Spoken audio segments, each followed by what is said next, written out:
Assalamualaikum warahmatullahi wabarakatuh. Kaifa halukum? Bagaimana kabarnya anak-anak yang soleh dan soleha?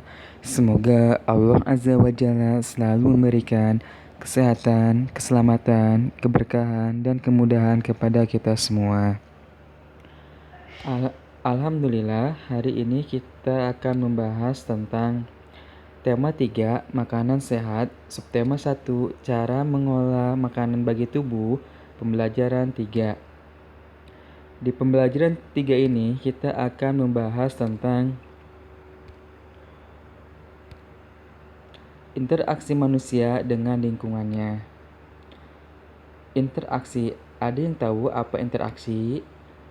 Interaksi adalah hubungan timbal balik atau saling mempengaruhi antara satu individu dengan individu yang lain atau satu kelompok dengan kelompok yang lain.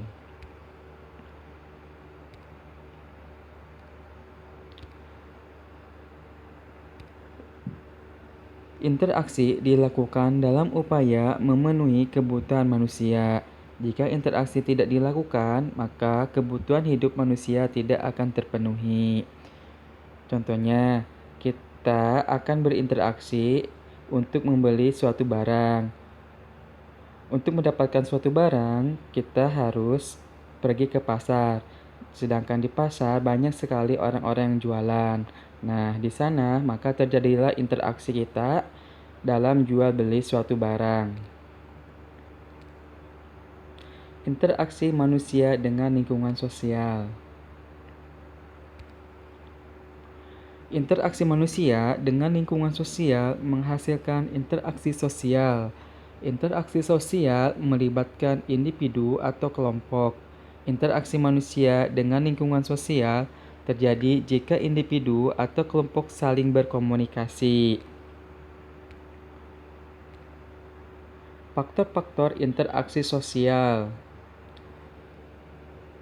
di antaranya keinginan meniru orang lain, imitasi, keinginan untuk mempengaruhi orang lain, sugesti, keinginan untuk sama dengan orang lain, identifikasi, dan rasa tertarik pada orang lain, simpati.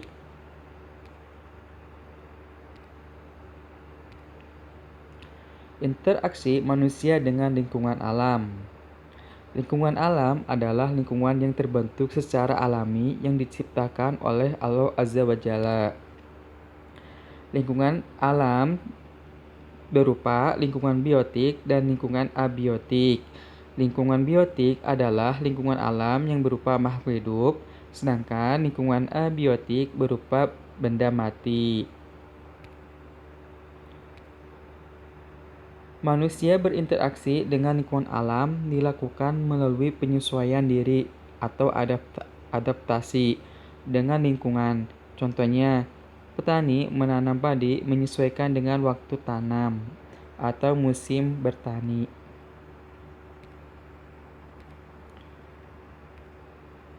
Keberagaman di lingkungan. Jenis keberagaman. Yang pertama, keberagaman di rumah.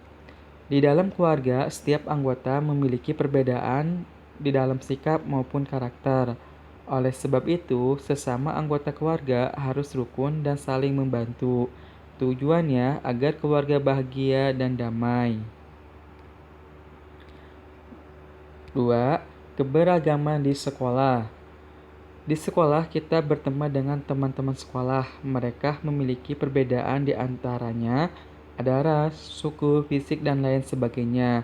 Oleh sebab itu, kita harus rukun tanpa membeda-bedakan yang satu dengan yang lainnya. Contohnya, di dalam kegiatan bermain suatu permainan. Makanya, kita tidak boleh membeda-bedakan teman yang satu dengan teman yang lainnya. Kita harus bersama-sama sehingga akan terjadi kerukunan, kedamaian, dan saling menyayangi.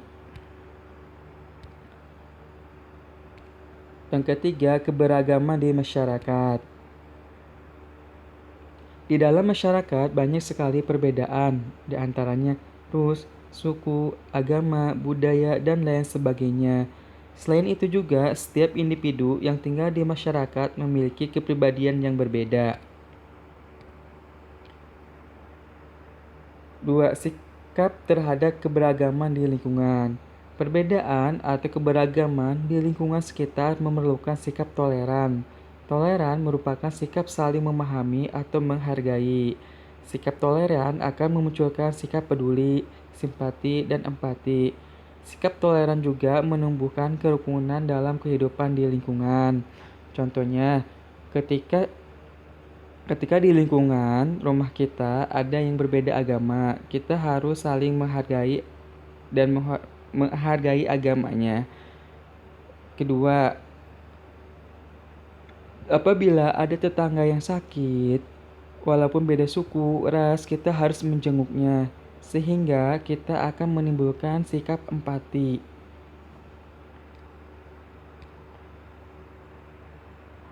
Tugas di pembelajaran 3 ini yaitu mengidentifikasi bentuk interaksi. Contohnya, jenis kegiatan kerja bakti, bentuk interaksinya interaktif sosial. Interaksi yang terjadi yaitu bertegur sapa, saling tanya jawab.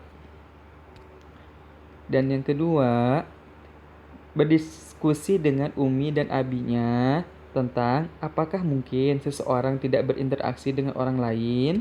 Dan yang kedua, apa akibatnya jika seseorang tidak pernah berinteraksi dengan orang lain. Alhamdulillah, pembelajaran 3 ini telah selesai. Semoga ilmu yang disampaikan bermanfaat bagi anak-anak yang soleh dan solehah. Jazakumullah khairan. Wassalamualaikum warahmatullahi wabarakatuh.